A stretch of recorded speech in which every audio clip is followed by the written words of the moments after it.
Hey guys, this is Ally Ruge. We're having some technical difficulties with our Be Live app. So we're going to be going live from the No More Heroin page. Chanda Lynn is ready to go. We're so excited.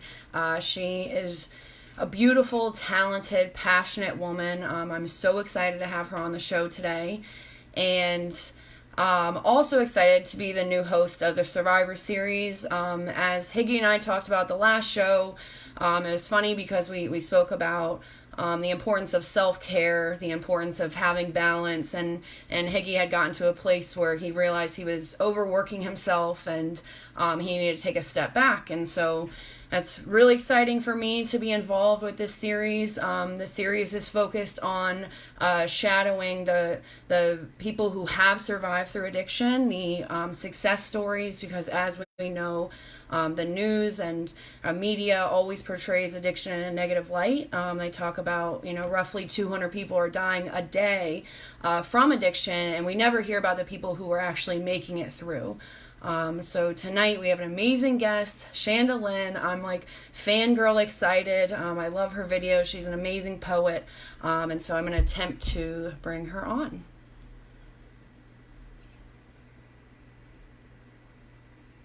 Turn the button on.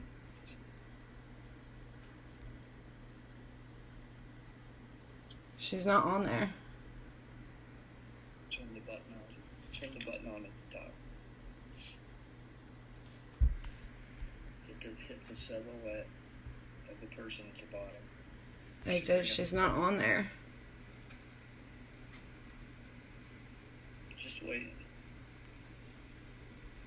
Let the audience vote. Oh, I think she has to be viewing it.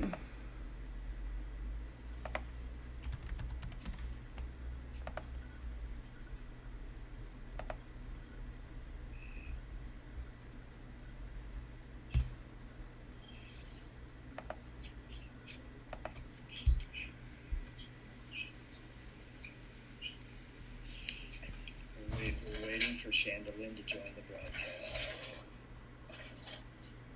Chanda Lynn, are you ready?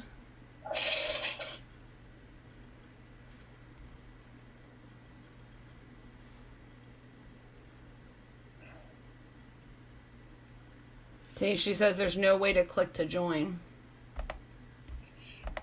Did you click the silhouette of the person at the bottom? Yeah. Did it bring a drop down menu? It just says your viewers. There's no button at the top. Oh, here it is. Got her.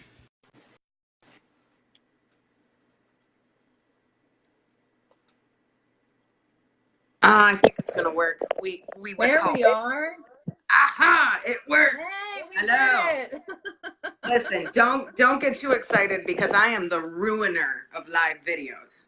No, Like as you're far fine. as You make it more exciting. the technology is pretty bad, and I don't mix. And every time I have something really seriously awesome to go live about, my toddlers get in a raging fight or my app crashes. So it's just one or the other.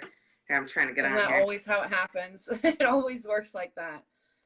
For me personally. So thank you so much for coming out and dealing with all the technical issues and being here for us tonight. Like I said, I am a huge fan, so I'm super excited to have you on tonight. And I wanted you to kind of just tell us a little bit about your journey, how you ended up in recovery, and what brought you to the woman you are today. That's a very loaded question. Right. So That's why I wanted you to take it wherever you wanted. no, you're good. I'm actually trying to find this to share this right now, but it's not gonna work. So I'll just stick with this. So the first question was, wait, who I am, where I'm. See, How did you end up in recovery? I wanted to hear kind of how you Oh. grew up, and why you're in recovery today. Gotcha. Okay. Well, I am like the spiritual rabbit trail of people. I didn't like go to detox, go to treatment, work the steps, all of that. I had a very miraculous encounter with God. So I had been addicted for Johnny, 6 or 7 years, somewhere around there. And, I had my first son while I was in active addiction, unfortunately. and I just wasn't able to conquer it. And I remember being an active addiction, not being able to pray, right? So anytime I would think about praying, you know, like help me get clean, I would instantly think, wait, no, your life's going to be nothing without all of this. It's going to be nothing without getting high. You're not going to be able to fold your laundry, do the dishes, any of it. So I wouldn't pray it. And there was always this constant nagging voice there. And I finally got the courage up. I think it was like, and I always get this wrong, somewhere around August, September-ish, where I prayed one prayer and I said, God, if you're real, take everybody out of my life that gives me drugs. And my grandma had been enabling me with painkillers for years. So did my grandfather. And then I had a Suboxone dealer and another dealer. And my grandma, who had been on painkillers for 30 years and always gave them to me, said, I think it was within a couple weeks that I prayed that prayer, hey, Chanda, I want to get off of these. Can you help me? And I was like, what? Grandma's been on them forever. But I ended up helping her because she was sincere about getting off them. Then my grandfather, I had been stealing his Vicodin for a long time, and he would also give them to me. And he found out that I was stealing them, and I had been stealing for forever, and I knew how to cover my tracks and all of it. And he found out that I was stealing them and then called the cops.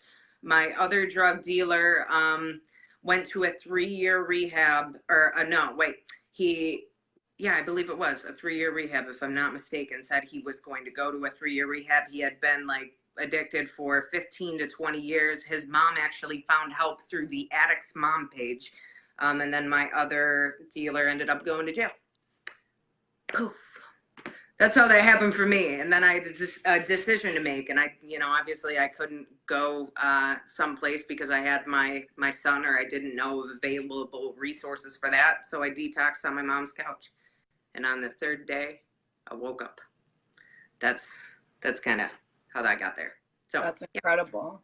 Yeah. Do you mind giving us kind of a background? What was your life and your family life growing up? Are there addicts in your family? What was your childhood like? Lonely. So ew, this is so much fun. I'm the sarcastic weird one here. So I love it. My father, which I can talk about because he doesn't watch Facebook and he doesn't care that I'm alive. I can say, he was very abusive, unfortunately, and abusive towards my mother and my brother. And he's also an addict, alcoholic. And I still idolized him. Like, he was the one that really loved me. I'm daddy's little girl. There are 2 other boys, but like, I'm the one. And he took me into the principal's office at 1st grade and said, I'm going to Colorado for 2 weeks because your grandfather has cancer and I will be back, in 2 weeks to come be with you. And he never came back. So then I grew up with my mother and my stepfather. And my mother didn't bond with females very well. So it was very difficult for me. I didn't get that bond there. And then, unfortunately, my stepfather, I love him to death now and I forgive him, was very cold and alienating. So I kind of grew up in a scenario where I was alone a lot of the times. I had my older brother and became very bonded to him. But as I've said before, I spent time counting, my flowers on my wallpaper on the wall. And it was dysfunctional, but functional at the same time, I suppose. I don't like talking this much. I know. I'm sorry. I wanted to No, it's okay. What you were comfortable talking about, because I wanted to kind of, you're so deep in your poetry and your words are so strong. I kind of wanted the story behind all that. I think people would be really interested to hear, where you come from, your background, and kind of how you transition into this. So how did you find out that you had a niche for poetry? And I was 7 years old, I think it was, and I had like a little yellow notepad, and I was riding down the road with my mom and my stepdad, and I started writing like this little song. And I was like, wow, I can rhyme. This is cool. And then it became like my only friend. So my poetry was the only thing that like listened to me, the only way I could express myself, like the only one that wanted to hear what I had to say. I like developed almost a human relationship with my notebooks. And, that's all that I had. And unfortunately, I used that talent for darker things. And because that's all I knew. So everything that I did was very dark and manifesting and just maybe like a smidge demonic, just self-loathing, depressive, but it was still lyrically good. But that's kind of how I started. And then yeah, like I don't know, this is why I don't like sharing my story, because I don't know who's heard it or not, but in February of 2015 is when I received the Holy Spirit, and it transformed the way that I wrote my poetry. And so instead of this dark, depressing end where I'm going to inevitably kill myself, there's always hope. And it's only something that can be written if I've gone through it or feel something towards it. And then I'm given a revelation of sorts at the end of each poem, if that makes sense. Absolutely. And I love we had the discussion that there is like recovery is not one size fits all. And I think finding your passion and finding something you're good at is extremely important. So Very. what would you say to somebody that maybe you know, they don't feel like they fit in with a 12-step program or something like that? Like, what does your recovery look like? Very disorganized. I mean, disorganized, but honest to God, I've been in recovery about 4 years now, almost 4 years. And I feel like I've not learned anything until the last 6 months of my life. I really feel that way. I've started to become more conscious about every single decision that I make, what I speak about myself, what I speak into existence, how I carry myself, who I allow in my life. And making these conscious decisions has brought a true transformation and change within me, and just a deeper level of consciousness. So before I could have told somebody, you know, like, go to a meeting or, you know, do this or that, or this is what's worked for me. But it's deeper than that. It's acknowledging that my words have power and that my mental state is a choice. And everything that occurs in life is going to happen straight from here and what I choose this to be here, if that makes sense. So I would tell somebody that doesn't quite fit in anywhere, neither do I. And just do what you're passionate about. I've learned that, like, when I was a kid, like, I hated that I talked too much, or that I, you know, spoke with some bravado, or that I didn't like to be alone. And all of these characteristics I hated about myself have been completely the things that are useful to what I do now. Like, it's almost uncanny how much those traits that are within me are specific for the thing that I do now.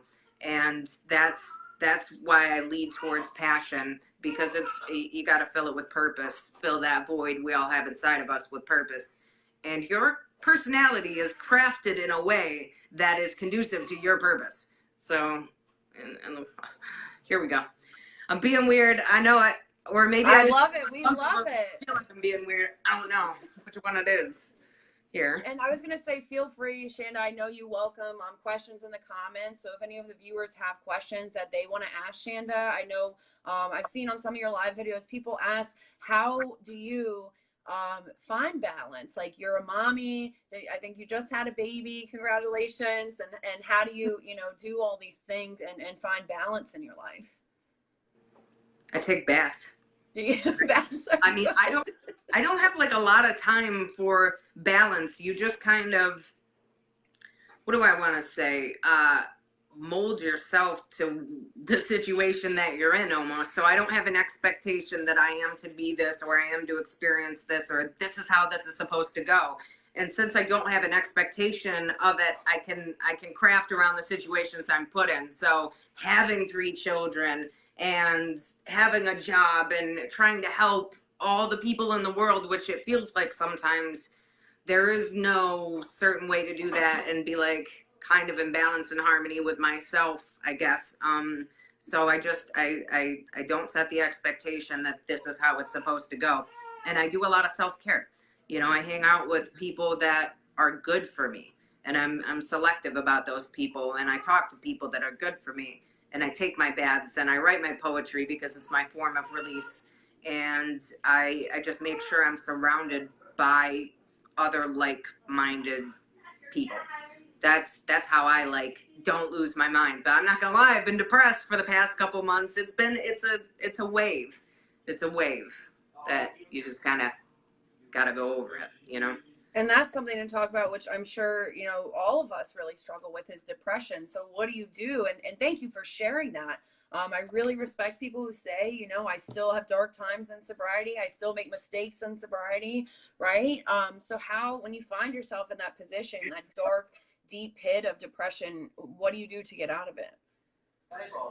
I think there's always an issue that lies within me and most other people I meet, is that when you're in that position, you either A, don't recognize it, or you do and you allow yourself to feel it and be there anyways. There's sometimes like this thing in the pit of my stomach that just says, you know, allow yourself to feel it. You deserve to be self-loathing. These are your emotions. You hang on to these things. You claim those things. You're allowed to. And all the while I'm thinking, like, this voice is like, this is me. It's just advocating for me. I may as well be self-loathing and depressed. There's already so much pressure on my shoulders, when in reality, it is an attack. And as long as I claim that for myself, as long as, you know, thoughts come through everybody's mind, right? If you claim it, if you grab onto it and you say, this is mine, then it becomes yours. Or if you allow it to be a passing thought, that's all it will be. And unfortunately for me, for the last couple months, I was grabbing onto them because those thoughts were coming every day. So I claim it. I am depressed. This is what I am going through. Things are dark. And like the pivotal turning point for me was listening to the Bible on audio, and then also realizing that these things are not mine to claim. That sure, they're going to be passing thoughts. Anxiety is going to step up on my doorstep from time to time, and depression is as well. But I have the choice whether or not I'm opening that door or not. And I have a choice to say how this cycle is going to end for me, because it always happens around this time of year for me.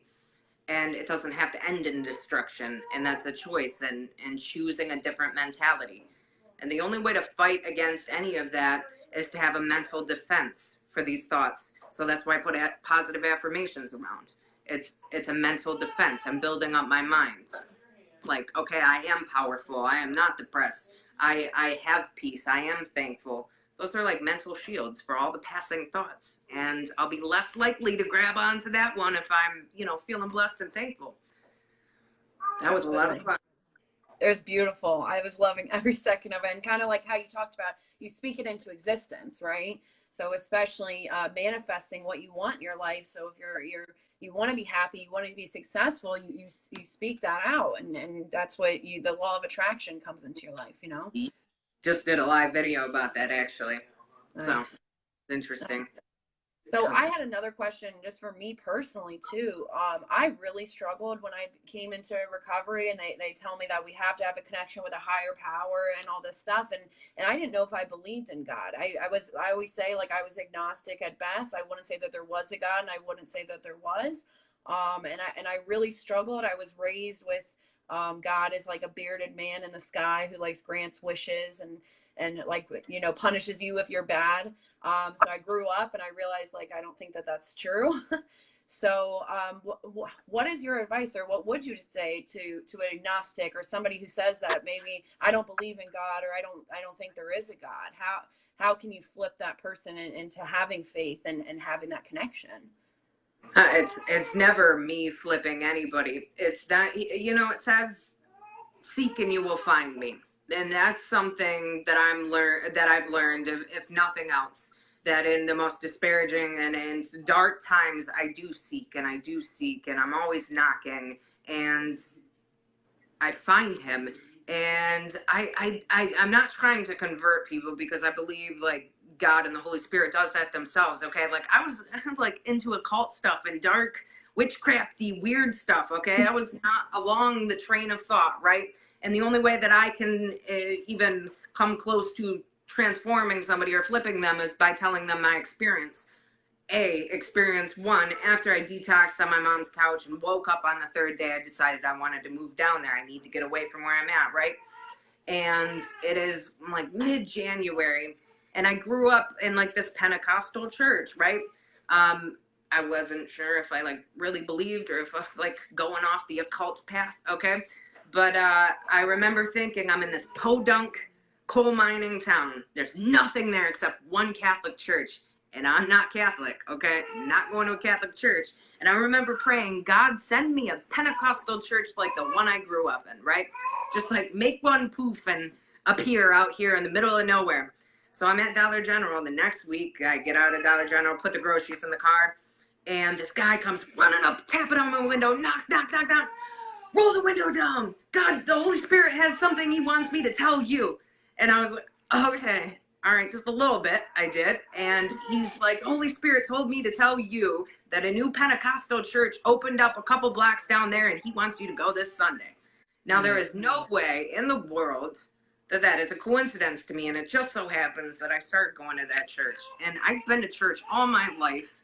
But these people seemed different and they had something that I wanted. And I wasn't even sure if it was real, like speaking in tongues and the Holy Spirit and all of these things. I was like, okay. I mean, I know I've been saved out of where I was at, but I'm not sure like how or what. So I remember I got baptized and I said, I want the Holy Spirit. So I had the pastor pray over me. I'll take the baby, by the way. And on the third day, after that prayer, I received the gift of the Holy Spirit and I started speaking in Arabic. Arabic. The gift of tongues, right? Okay. And this started happening for me. Now, there's no way I'm going to tell myself, let me make up like some grandiose thing to convince myself that this is real. This happened to me. And when that happened to me in February of 2015, God instilled in me a vision.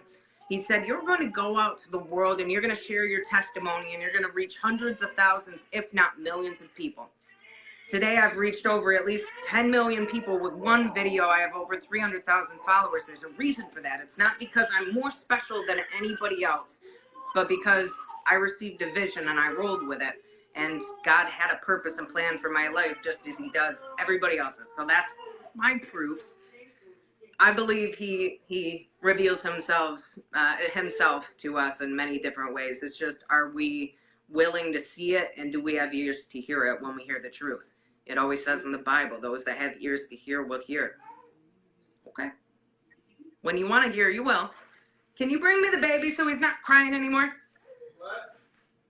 I'm trying. Absolutely. And I truly believe that every person on this earth has a purpose. And Yep. I think a lot of times we get distracted from that and we don't know what our purpose is. So what would you say, because I know you're a recovery coach as well, so what if you were coaching someone who was really struggling to find their purpose and didn't know what their purpose was? What would you say to them, or what advice would you give them?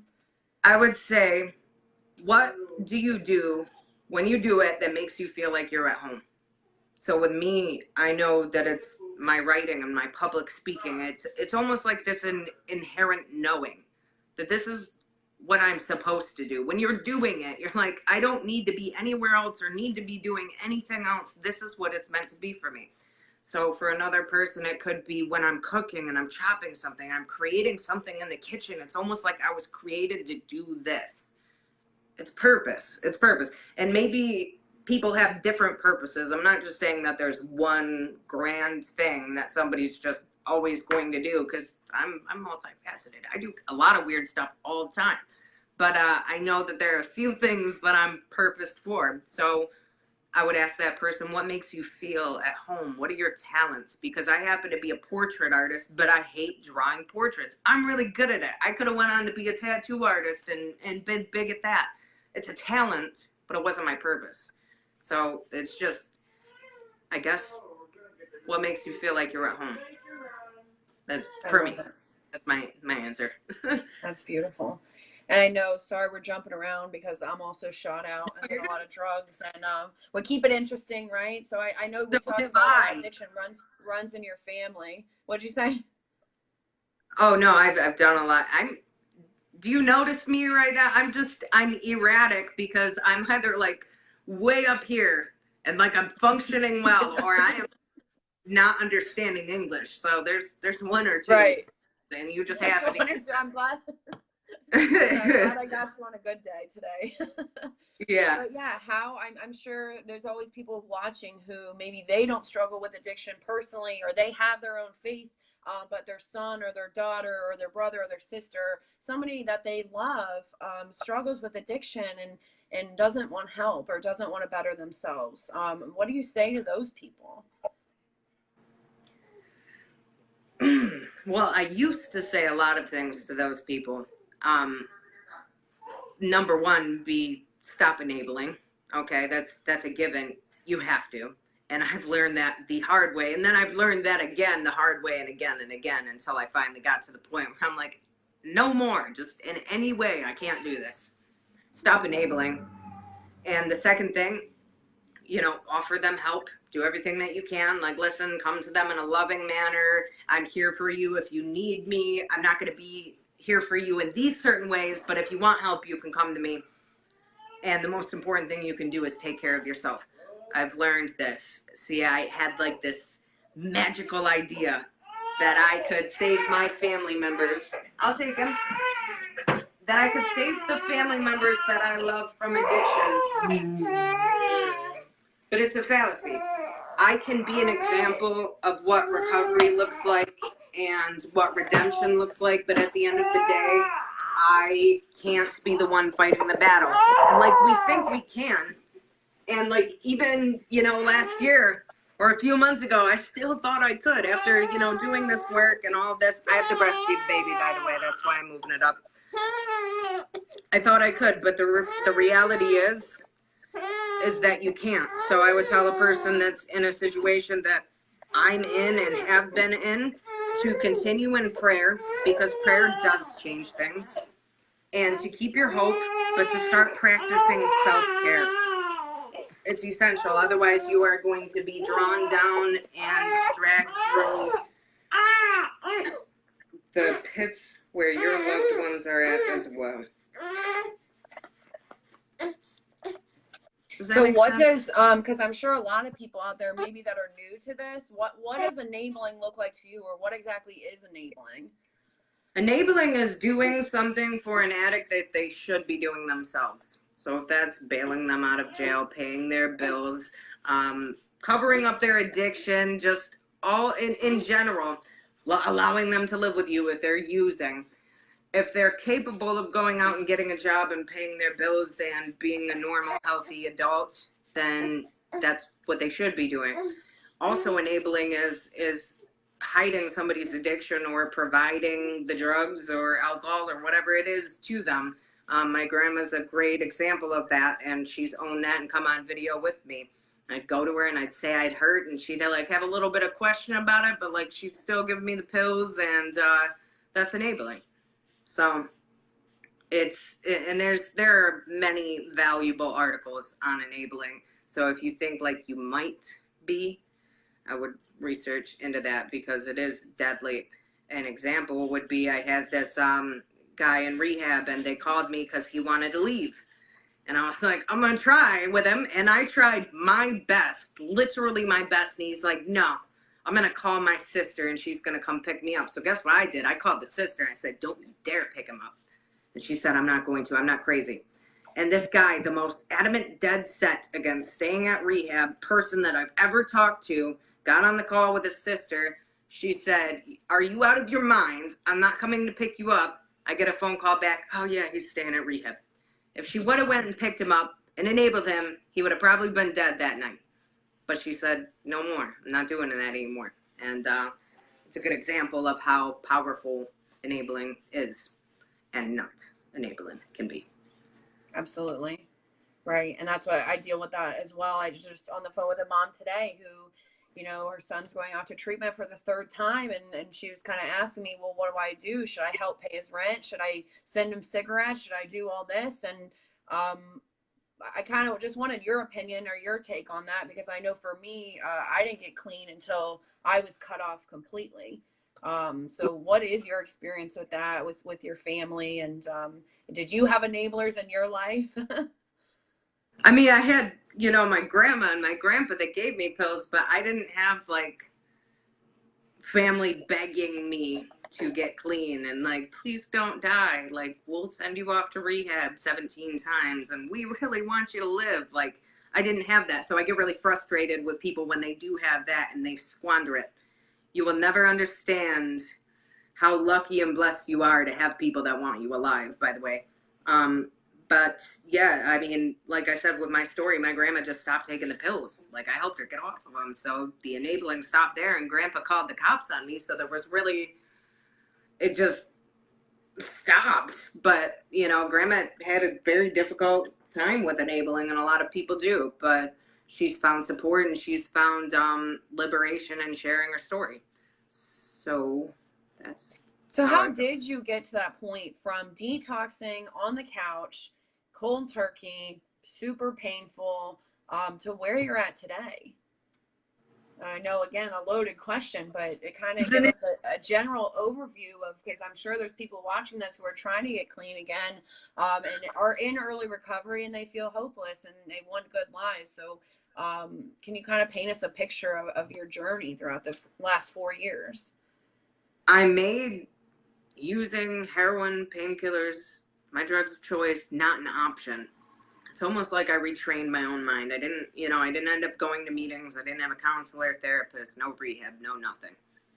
But I made it to where almost like when I would think that thought, I would instantly shut it down. I just kept doing that. Like, this is not an option for me. This is never going to be an option again. No matter how much I want it, it's not an option. And the reason why is because I value what I have. And so I look at my family and I look at my children. And at that time, I looked at my son and I recognized what it did to me and did to him when I was on it. I wouldn't change his diapers. I was severely neglecting him. I was a terrible mother.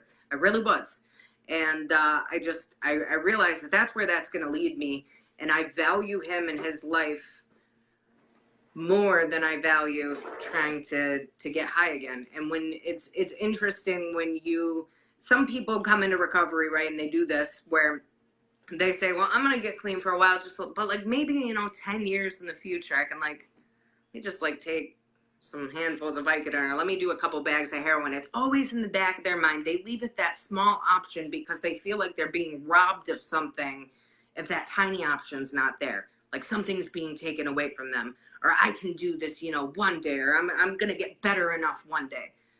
And they leave that small option in the back of their mind, and that thing grows and it grows and it grows.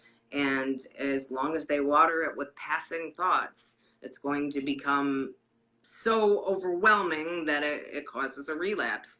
And I got to that point where I said, it's just not, it can't be there. So when I went into it, I recognized that there's never going to come a day where I get like this bottle of Vicodin and decide I'm going to just take a shit ton of them and get high. Or maybe I want to go out on the streets and grab a bag of heroin. There's never going to be a point, and I can't say never, but I'm very positive and assured of myself at this very moment where I'm going to say, oh yeah, that's an option. I just want to throw away my whole family and everything that I love just for this one thing. I really feel confident about that. I don't do that. So that's where I've gotten where I'm at today. And as far as the video stuff, if you mean, I just started putting videos out there, and like I said, I was instilled with this vision, and I was just amazed people were watching them from the jump. I'm like,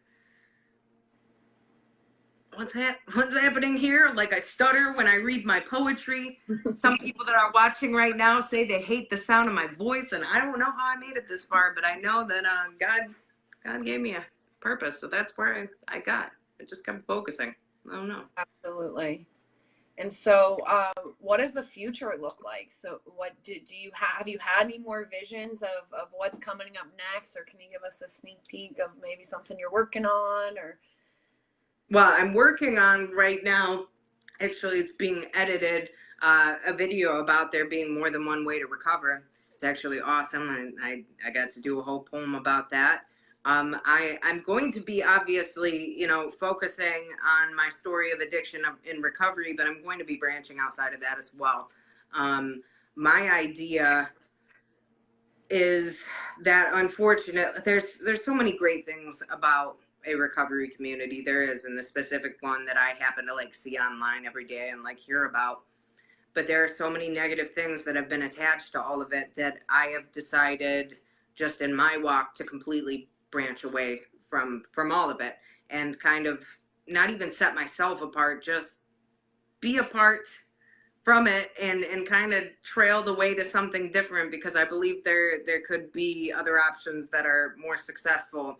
And I will come back into all of it when there's healing. Like I said, I don't do these videos and stuff often with anybody else, but I love Higgy, and I'm excited that you're getting to do the show, and this is your first show, so I'm happy to do this. But as far as the future, it's going to be something altogether different than anybody else does. Awesome. I'm so excited for that. And raising my children. Yes. I know. We're getting her as she's feeding her child. Do you have any poetry or hi babes? Oh, so cute. How old is he now? Almost 4 months old. He's kind of like out of it. He's just very tired right now. And do I have any poetry? Now this is my bedroom, so I'm gonna have to like squeak over there and look because I'm not too You're sure. fine. Go ahead. My legs. All right, Johnny. Do you see any one of my notebooks anywhere? I don't believe this. There has to be. Hang on, you guys. I'm sorry. Oh wait, I'm not sure about this. I know. Sorry to just ask you off the cusp. I was hoping that No, maybe you could just rattle something. See, I want to share something that I don't normally use, but give me a second. Let me look through on here. I have my laptop and everything. I have some. Hey. Why are you just throwing at me? You know I have a baby in my hands. I can't spontaneously catch things. Let me see. Because the ones I have memorized and I know very well, I've shared those a lot. And, you know, I want to share something a little bit different. If I can even find something. I write in so many. Oh. Ooh, this one's a sad one. But all right, well. Okay, we'll do this one. Because it was very different for me to even write. Johnny, can you take the baby just like 2 seconds? Sorry. I'm not So organized. we have a question actually from one of our viewers. Is there possibly contemplation of writing a book in the future? Yes. Oh yeah, but I'm like, all right, listen. I'm the type of person that does a lot of things for other people. But when it comes to like something for myself, I have a very difficult time like dedicating time to do it. So, you know, if it's not like that's like a book to me. The book to me is like a lifelong dream. Like I didn't dream of like getting married. I didn't dream of having kids, though I have like both of those things happening. I dreamt of writing a book. So like as I started it, I just decided to procrastinate it completely. And I think, hang on, I'm opening actually my book up right now on my laptop. Maybe have like a solid 10 pages so far. So that's how that's going. Yeah. But so can we get a glimpse of what direction is that going to take? What is the book going to be about? That's super excited for it. This is the intro to my book to give you an idea of what it's going to be about. It's everything. So it's untitled actually. This is the intro.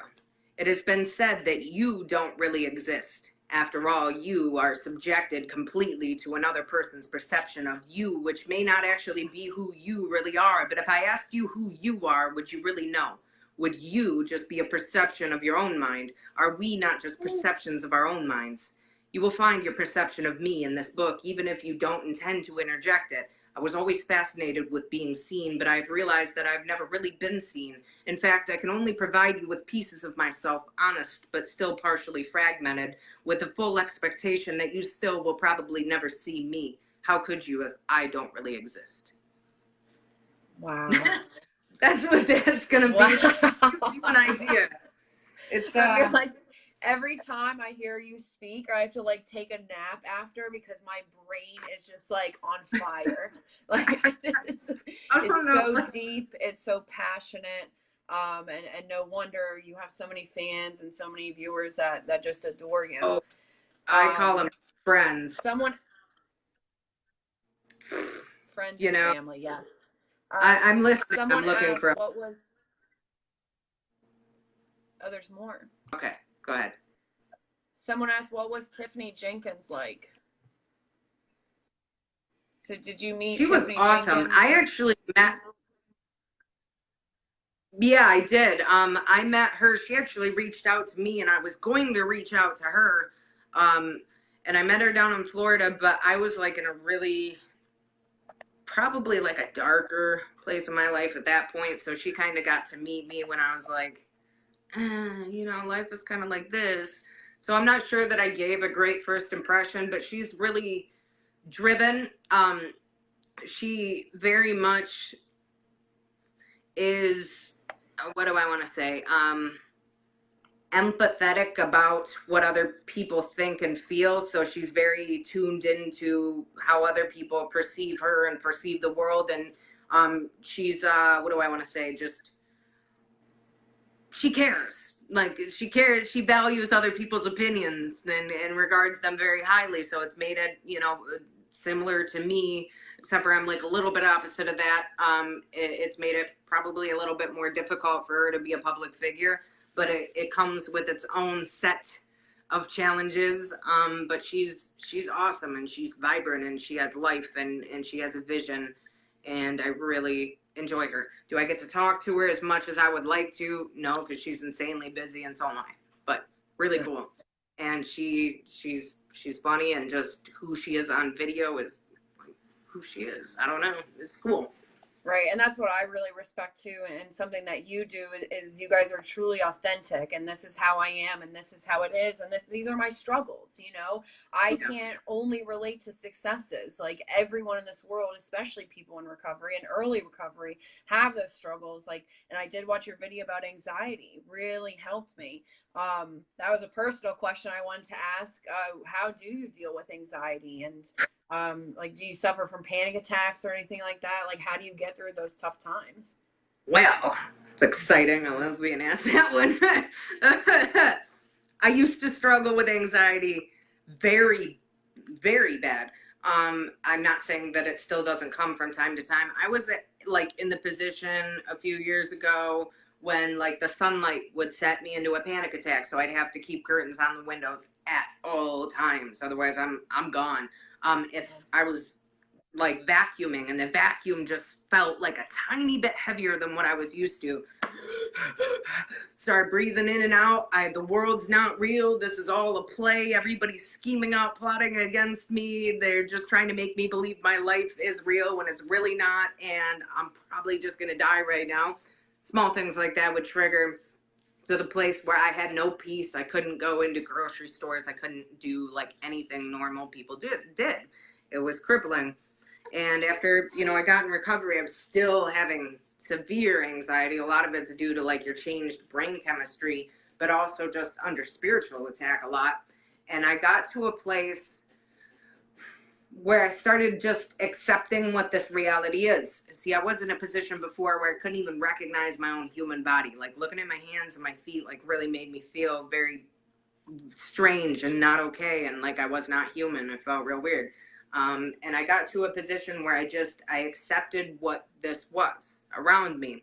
And I also got to a place where, when you have the Holy Spirit come in and you have Jesus in your heart, he says he's going to give you a peace beyond understanding. So I know wherever I am, he's within me. I've got this within me, this light. And that's helped me a lot. And one of the biggest things that's helped me the most is speaking, my peace into existence. So Johnny knows, because he gets to experience this all the time. That's my fiance. When I feel a panic attack coming on or anxiety, I will stand there, reposition my body, and say, I am not afraid. I do not have anxiety, and I will say it until I believe it. Then it what used to cripple me to the point where I can't leave the house is this process where I reposition my body. I will either pray or I will speak it out of existence, and that's how I manage it. And I just accept that things have not changed. It's me. The way I'm feeling has changed, not actually reality around me. Or maybe it has, but we won't know. Right. Beautiful. I love it. Someone had commented, I had never heard that part of your story, and I guess it was one of your followers. So is there anything else you want to talk about? Maybe you haven't mentioned before, something that we don't know about you, or some interesting fact? An interesting fact, you know how people nails on the chalkboard, one of those sensations that really bothers you? Mine is soft paper. Fun fact. I don't like the feeling of soft paper. It like makes Soft me paper. cringe. Like I my can teeth kind of hurt. relate to that. I'm like that with cotton, like cotton balls. Like when you go to the Oh, dentist, it's okay. like, Some people are. Okay. you know what I'm talking I don't. about? So I get that. That's not weird to me. I totally understand. What are I fun totally facts get it. about that? I can't see that far. I cannot see that far. I can't see far. That's another fun fact. Oh, he's Higgy had bringing put it. me on blast. What's What'd you say? something about me that people don't know? Do you think part of my story? I don't want to ask Johnny what I was like because then it could be real mean. Mad puss. Mad puss, he said. What And is now it? he said mad puss. That was his way of trolling this video. I'm naturally blonde like this. I don't really know about my story. There are so many things that I will share in my book. It's hard to like recollect a lot until I put myself back in that position of where I was at. What? I threw pool balls at his head before. And you know, it's not even funny, but the way you said it sounded funny. Stop. That's not funny. I was very abusive to him. And Would you like a gummy bear? I do not want a gummy bear. No, thank you. It's actually really wrong. I think like we live in a society where like women think it's okay to like hit men, and yeah, I went through that period where I would just abuse the shit out of him because I was drinking or I was using or something. So that's something a lot of people don't know about me. So is that related? That's something else we could talk about too. Is did you ever? It sounds like did you struggle with anger issues? So I know a lot of people. Yes. It sounds like it from there. So do I not look like I could fly off the handle? I was the type. I was the type. I would consider it more rage because feeling sadness to me, I translated into weakness. So even now I have to catch myself where like, it's okay to feel sad, not just translate it into rage or anger. But that was like my defense mechanism. I'm not going to be vulnerable. I'm not going to allow you to hurt me. What I'm going to do is become very angry with you and rageful. And then I'm just going to like build it up inside and build it up inside because here I am, this fortress, this brick wall that nothing can penetrate. When actually just inside I'm crumbling and dying from anger and rage. So that's how, you know, I handled it for a long time. And now it's a process, but I'm not as angry as I once was back. And that's what I was going to ask. You seem like this very loving, you know, soft person with this huge passion. And so how do you get to that point of like being abusive and being so rageful to how you are now? You said it's a process. What does that look like? Well, not like getting shit-faced and using drugs helped a lot. When I would drink to that excessive amount, especially liquor, it would make me extremely violent. But I think dealing with a lot of issues from my past, so I carried a lot of rage because my father left me. Now I realized it was a blessing that my father left me. So being able to like heal through that and understand that that happened for a reason, or being able to forgive my mother or my stepfather. So these sources of rage really aren't there anymore. Of course, like new rage can be created, but I'm cautious. Like I said, I'm very conscious about what I allow in my life and how I think. So healing those past issues were really like the thing that kind of moved me forward. And plus, like being with Johnny, I was young and like in love, so I'm insanely jealous, and you didn't want to be around me, and I'm like erratic, and it was bad. It was bad. That was pretty bad, but healing is what got me to where I'm at.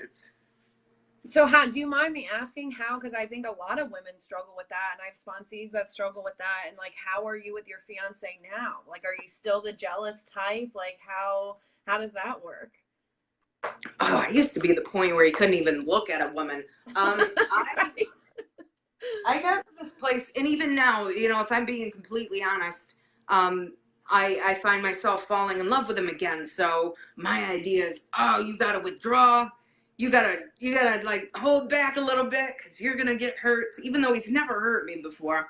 But I find myself in a position, especially now, where the just tiny bits of a jealousy are flaring up, and I've been for the last few years not jealous at all. Like I don't feel that way. So I think it's my vulnerability. Why don't you come in and talk? Just Johnny, come here. Come talk. You have nothing to do. You don't do things and stuff. No, so yeah, lately there like I've been having a few dreams and stuff, but I pray about it and I don't entertain a lot of it, or I'm trying not to. But I'm nothing like what I once was. This is much improved, and I feel like if there wasn't like a tiny bit of, I don't even want to say jealousy there, just concern there, then I wouldn't really care at all. That's just the type of person I am. If I don't care at all, if I'm not concerned like in the slightest bit or 1%, I really in general don't care. So. Right. And I love how you talk about it. Sounds like you practice thought stopping too. So when something arises or jealousy or rage or any of that comes up, you can smash it right away and turn your thoughts into something positive, right? Most times, I mean, as long as you're conscious about it and you choose to, like I said from the jump, sometimes we just let ourselves feel those things because we feel entitled.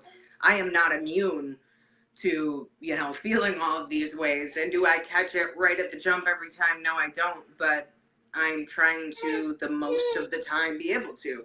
And that's something, it's with practice that you do it. It's not something that's going to come right away. It's totally retraining the way you think about life and yourself. But I have a would take this fat baby. Hang on. You just, hi. No, oh, he's not the baby. We love seeing the baby. He's chubby and won't smile right now. I can pawn him off. Last thing, what would you say, and I always like to leave because I truly believe there's people who are watching this who maybe they've had sobriety time and relapsed, or they are starting to believe maybe I have a problem and I need to seek help. What would you say to those people out there? What's your message that you want to portray to people who are struggling? If they're struggling with like relapse, I would say that if you got far before you relapsed, you haven't just unlearned all of the things that you've learned. So stop being so hard on yourself. All of those things are still retained. So maybe start doing something a little bit differently, because clearly where you ended up was not where you want to be. And I would say to them, don't beat yourself up, because everybody goes through it, whether or not they admit it or not. They all go through those thoughts. Some go through that process. And you get up and you start again.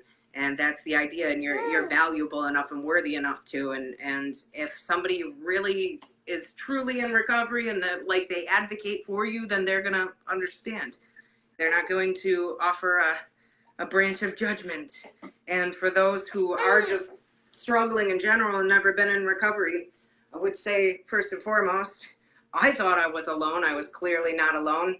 And pray. Reach out for help, but pray. It'll change things. Oh, he's squeaking. He's so cute.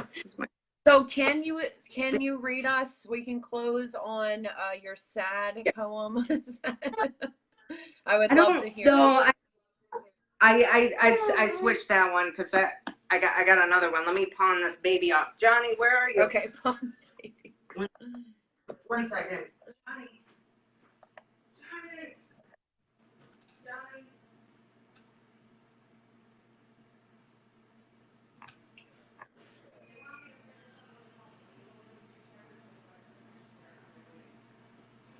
I love how she talks about it too. For anyone watching, I see all the time people will go to one AA or one NA meeting, whatever, and they feel like they don't fit in. They feel like it's overwhelming. And so I love that she talks about there are other ventures, there are other outlets for recovery.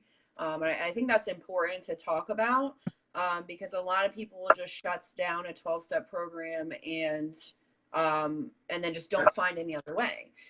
So I always encourage those people, if you don't jive with the 12 steps, if you don't like the fellowship, please, try church, try Smart Recovery, try Refuge. A lot of what Chanda talks about is CBT and thought stopping. I was kind of just summarizing different paths of recovery, because I think that is really important to talk about. People die because they feel shunned from 12-step programs. You know what I mean? So I love that you talked about that. So you have an amazing poem for us to share. Well, wait until you see this new video coming out called More Than One Way. You'll be like, oh, maybe there really is, and I shouldn't judge people that do it a different way. Oh, that makes sense. Okay. All right. So I got this one, and then I'll end it off. It's not the other one because I'm not in that position right now. If I'm not feeling, right-spirited about it, I won't do it because I won't perform it well. I can't say that I'll perform this one well either, but it's from a different perspective and what I used to say to myself in active addiction. Yeah, so that's what this is. All right. She used to cut herself with serrated knives, crying in her closet all alone. And she prayed someday she could find a way to heal and find a place she could call her home. On her own, she searched for the answer, and she thought she found it at the end of the bottle, because she thought the only way to mend her brokenness was to drown out all of her problems, but it didn't stop them. No, the blackouts would come, and she would wake in the morning with guilt, because she always said things she didn't mean and didn't want to, but when she was drunk, she always tore down the foundation she built. And she had a relationship with her sickness, a masochist attracting the pain. See, when you grow up in chaos, the chaos becomes you, so much so that you can't function in the peace. It's a shame. But the bottle didn't soothe much longer, and she fell in love with these tiny yellow pills. And I always told her addiction wasn't a sickness, and I asked her, why'd you give away your will? But to be honest, I don't know why she did it. And to be honest, I really thought she was hopeless. She even overdosed in a parking lot on the pavement, and people walked by like it was nothing to notice. I thought she was gonna die that way. I did. I even told her there's no point in trying. And I really regret telling her that no one would care or even come to her funeral if she died. I didn't know that she was gonna make it. Now she has 3 kids and she's finally sober. And she hasn't cut herself in over 4 years solid because she said that it's finally over. Now she doesn't take pills and she doesn't drink because she doesn't want to lose what she has. She says life is so much better when you fight for it. And believe me, I fight for what I have, because I used to cut myself in that closet, and I used to drink until I blacked out. And yeah, it's true, I've overdosed more than once because I wasn't sure what life was supposed to be about, but I get it now and I fight for it every single day when I say no more. Because no pill, no high, no drug, no drink is worth trading what God has in store. So now I fight for my sons and my daughter, and for anyone else who has no one to help. And I just want you to know that recovery is possible. You just have to want it bad enough for yourself, because now the days, they don't seem endless. And I got a place to finally call my home. And I know I got to own my problems and work through them so I don't end up alone. And now I know that if I pass away today, it will not be because I overdosed. And the same can be true for you, my friend. Seek and you will find, because there is always hope. And that's it. Woo! Oh my God. Thank you. So powerful. And I love how you're a vessel, right? That's how you say it. You're a vessel. Yeah. For this and now powerful I get like winded, and it's a different, almost like a dimension in my mind that I go on after I'm done reading a poem, and then because I put something into it, like a piece of me into it, and then I feel exhausted. It's weird. It happens every time. Now I feel exhausted. It's incredible. Well, I hope I was a good first guest for you. I know. Thank you so much. You were an amazing first guest. I'm so grateful to have had you on. And I'm really, really looking forward to your book and your video coming out. So I will continue to follow you. And thank you so much. You did really good. You're like a born natural. This may take I'm not. Thank you. I just feel put that in there. I'm just obsessed with you, so it was easy for me to just kind of ask you all the questions I ever wanted to know. But did you? So with those reasons, you were like, I think it's the audience, but really me? No, I'm just kidding. I can't see any comments. Yeah, so it's actually it was all fine for me personally. So I appreciate it. I hope we can still stay in touch, and I definitely would love to learn more from you. So. Thank you for being on the show. Well, you are welcome. I'll talk to you soon. And you have a good night. Right, babe. Bye, everybody. We love you guys. Mwah. Bye.